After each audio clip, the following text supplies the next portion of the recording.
Olá, saudações, sejam bem-vindos ao Oráculo Político. É, Vamos continuar com as nossas reflexões. Se você ainda não curte o canal, curta aqui, aperta o sininho. Também agora divulgando que temos uma página no Facebook, chama-se Oráculo Político. E vamos dar continuidade às nossas reflexões acerca da situação política nacional, sempre compreendendo a história, né, no intuito de compreender a natureza do processo social e político da luta de classes, que é o fundamento do oráculo político, o fundamento marxista, não apenas marxista, mas o marxismo é uma das bases de entendimento. É, Também a partir nós temos vídeos também que buscam a compreensão da evolução política e da estrutura política nacional, mas devido à situação do momento, que é uma situação de extrema urgência, nós temos que focar muito no presente e no futuro. Seria interessante, na medida em que eu tenha mais tempo livre, a gente comece a estudar a evolução política que ocasionou o momento atual, que é um momento crítico, um momento extremamente crítico da situação política brasileira. E nós vamos, e se houvesse mais tempo, poderíamos estudar mais a fundo, com mais detalhe, com mais minúcia. Nós ainda vamos fazer isso, né? Vamos escrever textos e fazer os nossos tradicionais esquemas, nossos tradicionais diagramas para compreensão da questão política atual. Né? Mas nós vamos fazer isso no futuro, mas não no futuro muito distante, mas na medida em que houver tempo para isso, da nossa parte aqui, né? É necessário que hoje, nesse vídeo, né, especialmente, né, no atual contexto, a gente busque compreender uma radiografia de momento, porque as transformações elas acontecem muito rápido. Nós, né, o último vídeo que foi feito aqui pelo Oráculo dava conta. O último vídeo foi feito antes da condenação do Lula, né? A verdade é que eu acabei fazendo um vídeo um dia antes da condenação do Lula, um vídeo que falava acerca da situação dos possíveis cenários eleitorais. Se vocês forem lá buscarem o vídeo anterior, aí vocês vão ver uma análise bastante interessante acerca dos cenários eleitorais do futuro, que seria basicamente uma especulação acerca dos possíveis cenários de candidatura, mas assim, veja só, bastou um dia, um acontecimento político extremamente importante que acabou fazendo um desdobramento muito poderoso, que já culminou no contexto atual e que é um contexto e já alterou o cenário político. Né? O cenário político já está diferente do último vídeo anterior. Então é extremamente importante que você acompanhe essa análise de hoje, porque pode ser que a gente não consegue muito compreender. Na verdade, a ideia hoje desse vídeo, na compreensão da situação de momento, é tentar compreender que o contexto atual dessa semana ele está uma evolução para o futuro do ano que vem, ok?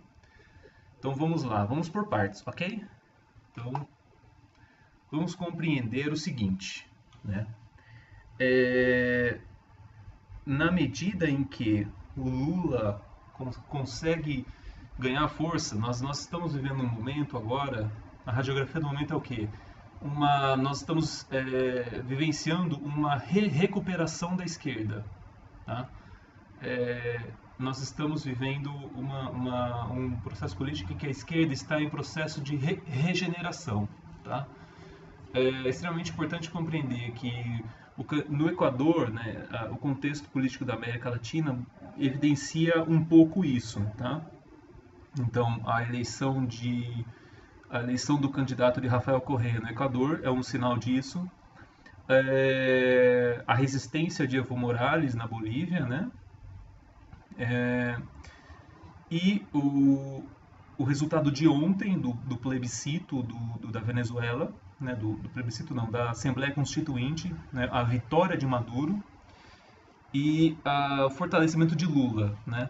Mesmo depois da condenação de Lula, nós temos um cenário eleitoral que conta com ele sendo o primeiro lugar.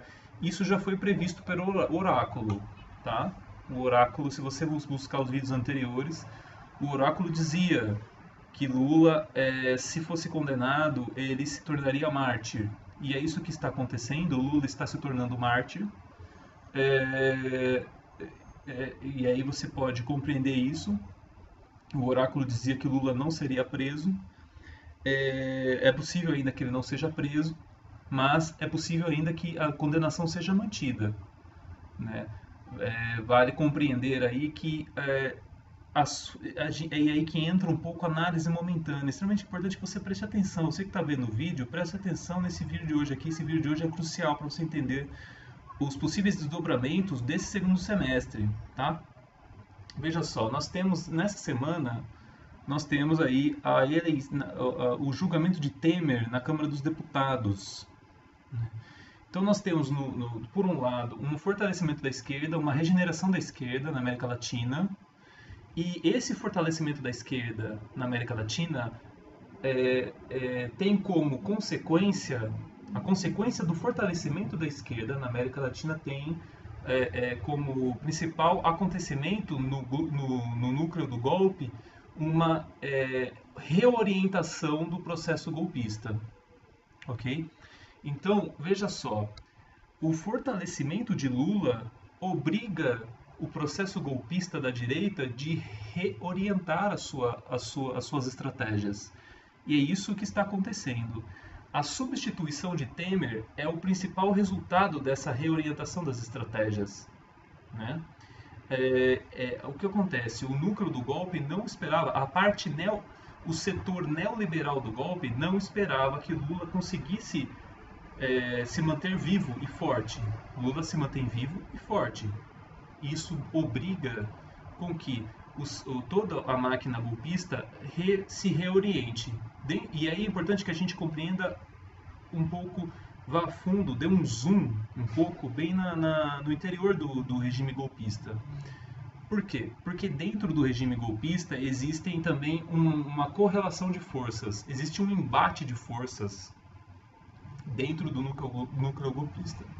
O que é esse embate de forças? Nós temos, por um lado, dentro do núcleo golpista, tá? É extremamente importante que você compreenda isso. Dentro da máquina golpista existe uma correlação de forças, ok? De um lado existe a extrema direita e do outro lado existe a direita neoliberal, ok? E no meio disso tudo você tem digamos assim, o setor aristocrata brasileiro centrista, que seria o PMDB. Então o PMDB e outros partidos centristas estão sendo esmagados por essa polarização entre os neoliberais da direita e a extrema-direita que está ocorrendo dentro do núcleo golpista, certo? Isso é extremamente fundamental para compreender a queda de Temer.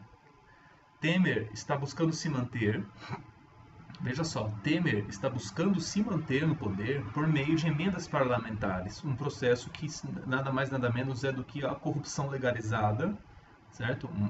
Um dispositivo legal, um mecanismo legal da lei que permite que o dinheiro seja passado para os parlamentares para que eles sejam comprados e com isso eventualmente votem a favor do Temer. É a última cartada do Temer. O Temer está usando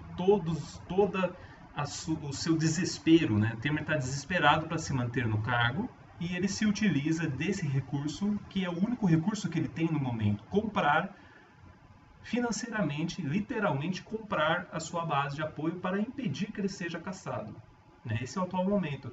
Por quê? Porque ele se enfraqueceu de uma tal maneira, ou seja, o elemento figurativo do golpe, na medida em que ele enfraquece, ele permite o crescimento do Lula e da esquerda PT, né? O principal partido de esquerda que é o PT. Então, veja só, isso daí, o que acontece? esse enfraquecimento da figura do presidente golpista, né, ele evidencia o golpe, evidencia a estratégia do golpe. Ele tira o encanto do golpe. Quando o encanto do golpe cai, você tem um fenômeno que é a polarização política. Ou seja, na medida em que se perde o encanto do golpe, a polarização política ela vem à tona. E o que é essa polarização política? O PT ganha força, mas por outro lado, a extrema direita ganha força. Ou seja, esse ambiente de desencanto político, esse ambiente no qual a política perde o encanto e os políticos perdem, digamos assim, o valor simbólico representativo, cria o ambiente da radicalização. Mas é necessário compreender o seguinte: o Lula, na verdade, ele não se trata essencialmente de uma radicalização. O Lula ele se trata de uma força política popular que busca se manter vivo, né, e busca um retorno àquele país do passado ao qual ele governou, né. A extrema-direita ela ganha força nesse sentido, muita força.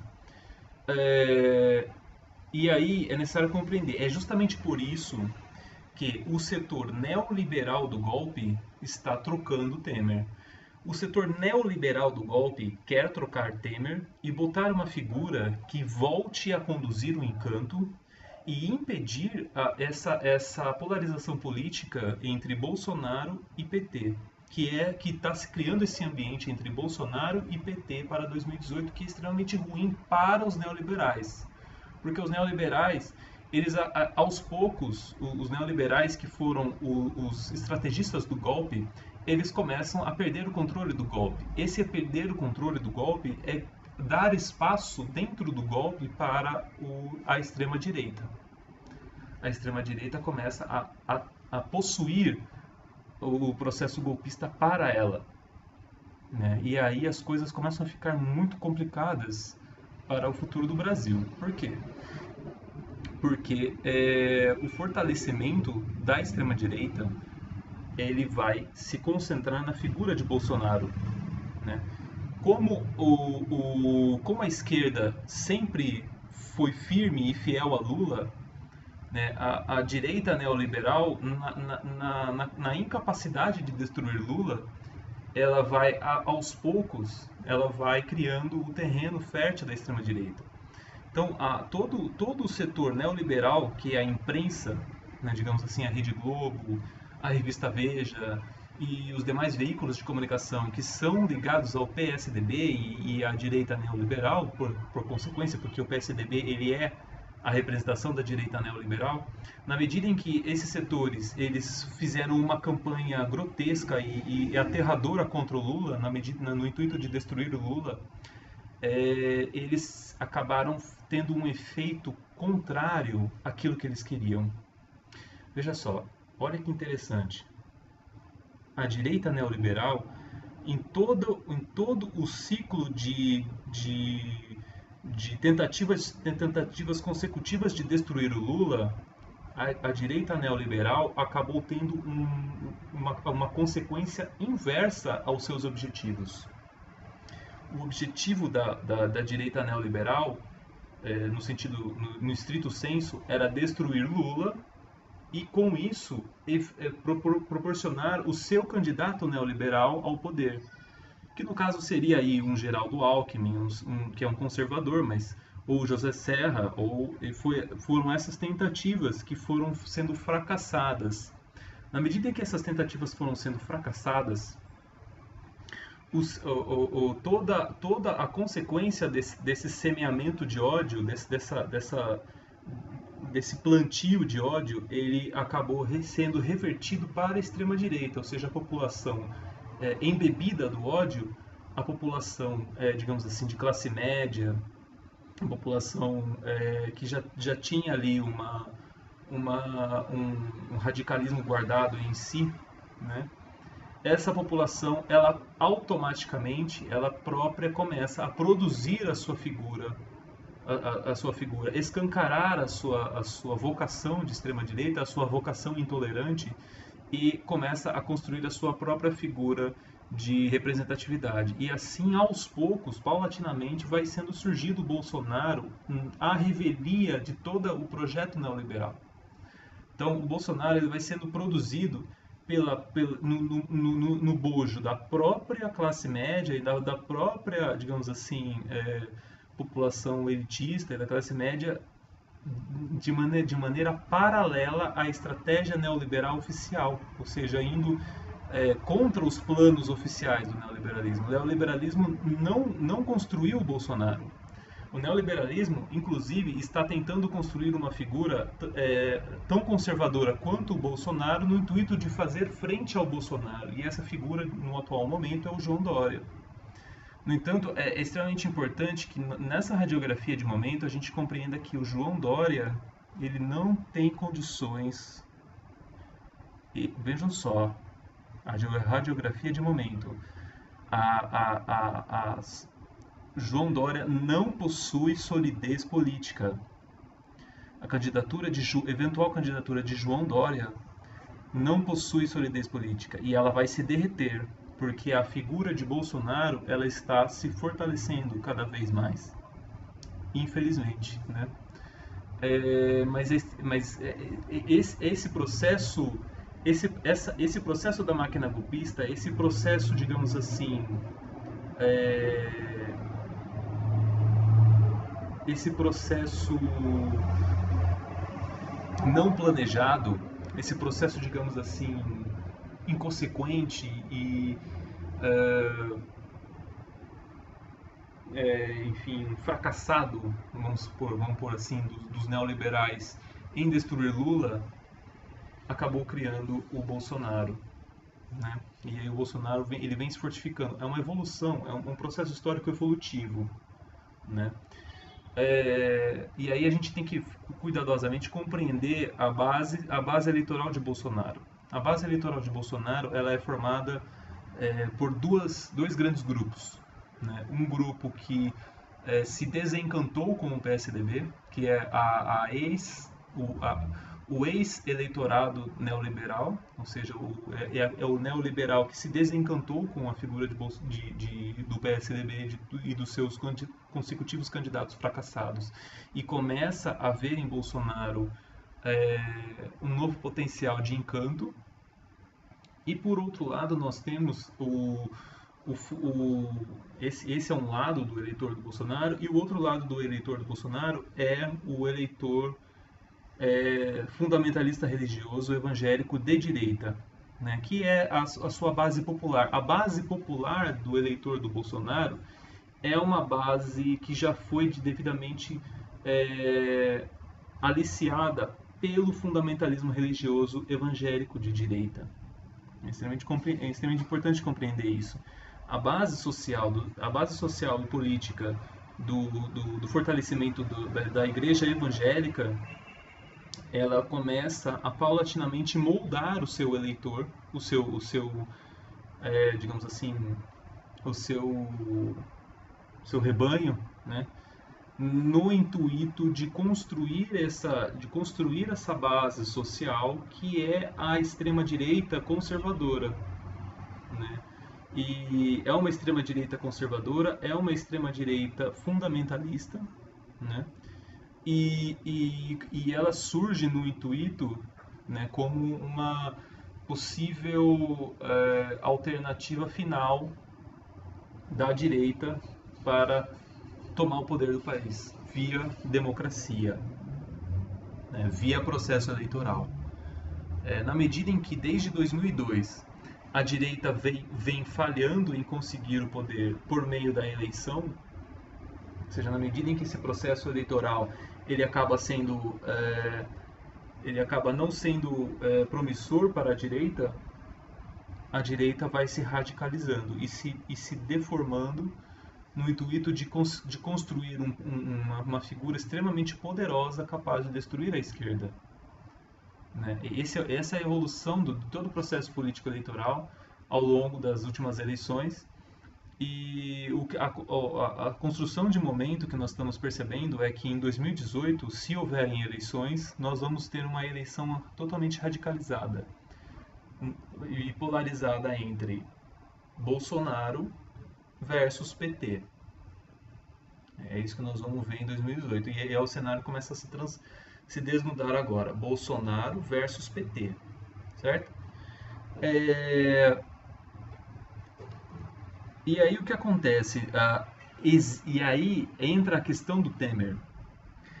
A última cartada do setor neoliberal do interior do regime golpista de retomar o controle do golpe e constituir um encanto do golpe de modo, no sentido neoliberal do termo, ou seja, constituir novamente, reconstituir novamente o encanto do golpe sob a perspectiva neoliberal, essa tentativa é a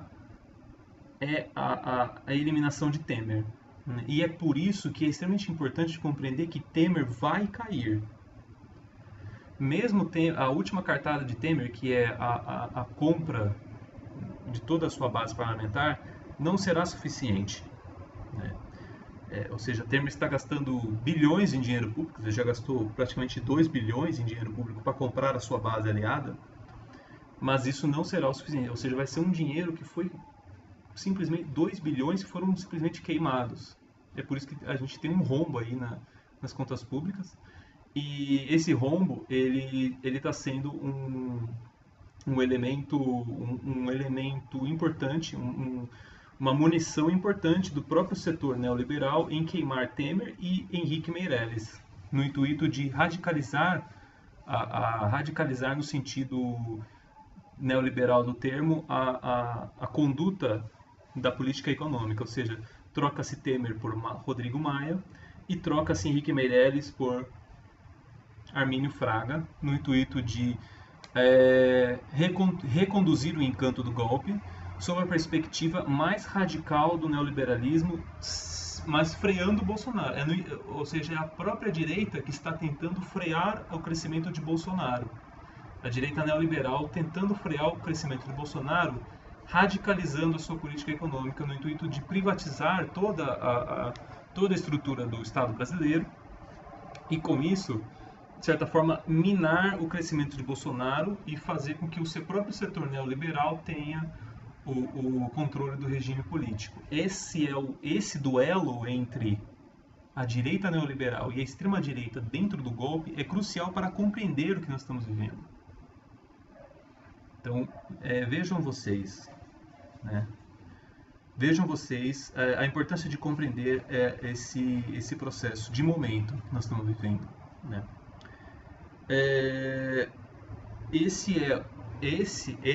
Esse contexto todo, ele é o contexto que vai conduzir o país ao longo dos próximos 2, 3 meses aí, que vai ser o grosso do segundo semestre.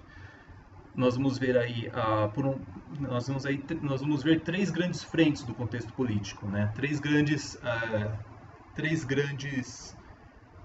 espectros de compreensão do sistema político. Por um lado, a possível condenação de Lula, né? Como que isso vai se desdobrar, ou seja, nós vamos ter, e aí entra as especulações do oráculo, é extremamente possível que aconteça o setor neoliberal que agora está tomando controle do golpe, é possível que esse setor encontre uma solução política para a situação do Lula, ou seja, condena-se o Lula para impedi-lo de concorrer às eleições, mas evita-se o seu encarceramento. Né? Por que esse ponto? Porque com isso elimina-se a chance de Lula se tornar um mártir e com isso potencializar ainda mais o eleitorado de esquerda e ao mesmo tempo elimina o personagem Lula do jogo político eleitoral. Ou seja, esse desfecho ele é extremamente possível. Não só é possível, como ele é a última carta e é de fato uma saída que o próprio setor neoliberal do golpe pode encontrar no intuito de desarticular a esquerda, que vem crescendo. Então essa é uma solução extremamente possível de ocorrer, né, nos próximos meses, junto com a troca de Michel Temer por Rodrigo Maia e a troca de Henrique Meirelles por Armínio Fraga. E com isso retoma-se, é uma tentativa desse setor neoliberal de retomar o encanto do golpe, no intuito de continuar o desmonte do Estado brasileiro e aprovar as reformas. E, por contrapartida, tentar diminuir o crescimento de Bolsonaro, que é extremamente difícil de ocorrer. Então, o que nós temos por um lado, então, a compreensão final, que é extremamente importante ficar aqui, é o seguinte: nós temos uma disputa política que é a disputa que os neoliberais querem para manter o seu poder sobre o golpe, construindo o encanto político, versus o desencanto político, que inclusive é proporcionado pela própria esquerda. A própria esquerda busca esse desencanto político. O problema é que esse desencanto político acaba fortalecendo o Bolsonaro também. Fortalece a esquerda, mas também fortalece o Bolsonaro. Acaba criando esse cenário dúbio entre um futuro no qual pode se o objetivo do golpe é retomar a influência do PSDB, porque está caindo, ou seja, o PSDB pode se tornar no futuro um novo PMDB, ou seja, o PSDB pode se tornar o PMDB do futuro, um partido extremamente poderoso, mas já, digamos assim, enfraquecido pelos escândalos de corrupção. E por outro lado, a fomentação dessa polarização política que vem retomando a sua força, né? Então é isso. Então vamos ficar por aqui. Espero que curta a página do Facebook, divulgue esse vídeo, os vídeos que vocês verem, e vamos aí que tem chão. A coisa está ficando feia. Até a próxima.